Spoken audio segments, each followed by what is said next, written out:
Assalamualaikum warahmatullahi wabarakatuh. Kami dari kelompok 4 akan membahas tentang ekonomi politik internasional yang berjudul liberalisme versus neoliberalisme. Kami dari kelompok 4 beranggotakan yang pertama Devinta Permata, yang kedua Dimas Evananda, yang ketiga Maulana Khalid, yang keempat Diko Maulana.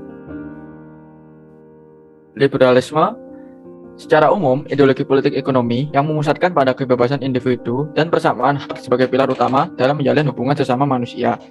Sedangkan neoliberalisme itu ideologi politik ekonomi yang berkembang sebagai bentuk perubahan dari ideologi liberal klasik atau versi extended versionnya. Liberalisme versus neoliberalisme. Yang pertama, neoliberalisme itu kerjasama internasional yang dilakukan oleh masing-masing negara. Sedangkan liberalisme itu kerjasama negara dengan masyarakat secara langsung melalui perdagangan internasional dan lain-lain. Yang kedua ada neoliberalisme, yaitu fokus pada hal yang sifatnya itu saintifik. Sedangkan yang liberalisme itu hanya gagasan yang cuma dipakai gitu. Yang ketiga itu ada neoliberalisme, berfokus pada institusi yang sudah membantu negara lain supaya menjadi satu sistem yang disebut globalisasi.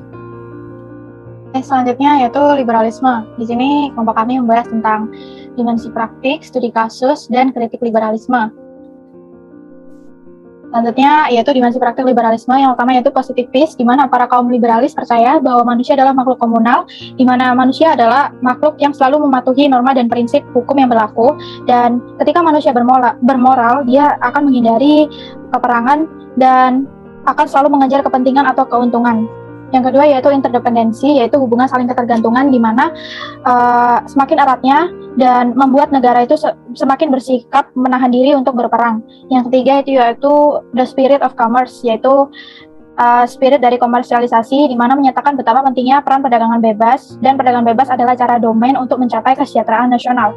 Yang selanjutnya yaitu human rights, yang menjadi pilar utama para kaum liberalis, dan liberalis menempatkan sebagai kebebasan hak individu itu menjadi prioritas utama dan agensi manusia mempengaruhi perubahan. Selanjutnya yaitu hubungan bilateral Indonesia dan Korsel selama masa pandemi.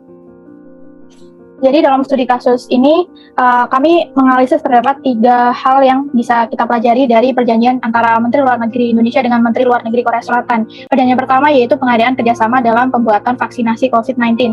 Yang kedua yaitu pengembangan terapeutik kerjasama antara National Institute of Health Research and Development, Daefu, Invance, serta PT Kalbe Pharma dan Genesis dalam produksi obat COVID-19.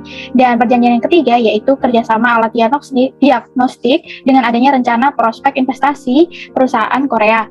Nah, di sini sudah terlihat beberapa indikator yang membuat ini bisa menjadi studi kasus dari liberalisme, yaitu yang pertama, yaitu adanya interdependensi atau ketergantungan antara negara Indonesia dengan Korea Selatan. Jadi daripada kedua negara ini mencuat untuk berperang secara ekonomi ataupun politik lainnya, kedua negara ini malah semakin erat dan membuat kerjasama menahan diri untuk berperang.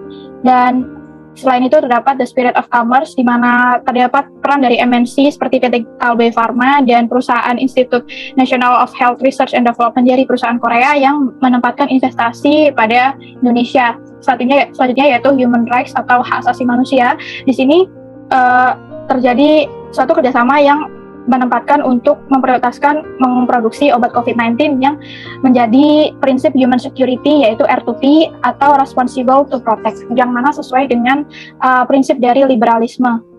Sini ada kritik liberalisme. Ada 6 indikator atau 6 kritik, yaitu yang pertama itu kapitalisme. Itu adalah bagi yang memiliki modal besar akan semakin kaya. Yang kedua ada kesenjangan ekonomi. Ini adalah sosial dan ekonomi masyarakat tidak seimbang karena perbedaan kekayaan yang sangat menimpang atau berbeda. Yang ketiga ada generalisasi perlakuan negara sama dengan manusia.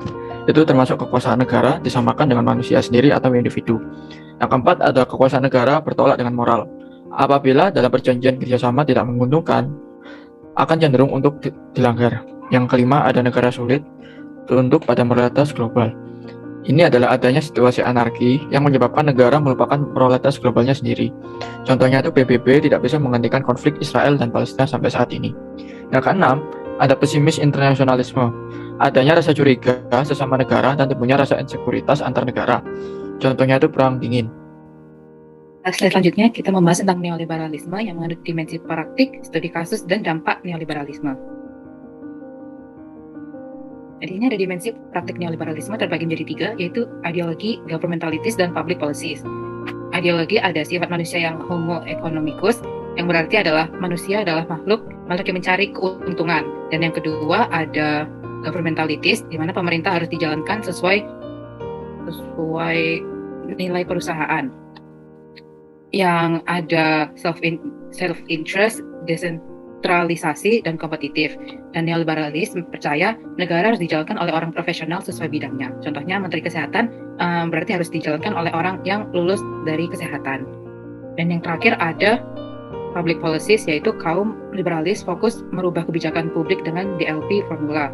DLP dengan kepanjangan D, deregulation of economy, L, liberalization of trade and industry, dan P, privatization of state-owned.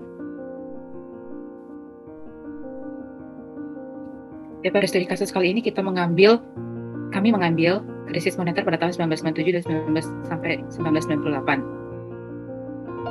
Pada indikator pertama merujuk kepada ideologi, peran serta pemerintah Indonesia dalam kancah WTO dan perjanjian GATT yang semakin memperjelas komitmen Indonesia untuk masuk dalam kubangan liberalis ekonomi dunia atau kapitalisme global. Dengan syarat yang ditentukan oleh pihak Barat karena Indonesia melakukan permohonan pinjaman dana kepada pihak IMF untuk memperbaiki perekonomian Indonesia, pemerintah Indonesia harus melepas beberapa perannya di sektor ekonomi. Dan mengandung kepada peran indikator yang kedua, yaitu governmentalities, itu terbagi menjadi 10. Namun di kasus ini kami menggunakan 3, yaitu ada funding outcomes no inputs, enterprising government, dan competitive government. Pada funding outcomes no inputs, sesuai dengan pernyataan dalam usaha meningkatkan pendapatan pemerintah, menaikkan cukai terhadap sejumlah barang tertentu, mencabut semua fasilitas pajak, diantaranya penangguhan pajak, pertambahan nilai PPN, dan fasilitas pajak dan tarif bea cukai masuk, dan meninjau kembali bantuan pemerintah kepada IPTN. Dalam hal ini, pemerintah menerapkan kebijakan yang ditunjukkan sebagai pemasukan pendapatan negara yang berasal dari penambahan tarif pajak yang berlaku. Yang kedua ada enterprising government terkait dengan adanya tekanan dari IMF untuk melakukan penghematan pengeluaran anggaran pemerintah. Pemerintah Indonesia menangguhkan sejumlah proyek besar terkait pembangunan 15 pembangkit listrik di Indonesia. Sehingga bisa disimpulkan bahwa Indonesia memilih untuk menghemat pengeluaran anggaran pemerintah dan berusaha mencari pemasukan sebanyak mungkin. Hal ini bisa dikatakan sebagai earning rather than spending. Yang terakhir ada competitive government.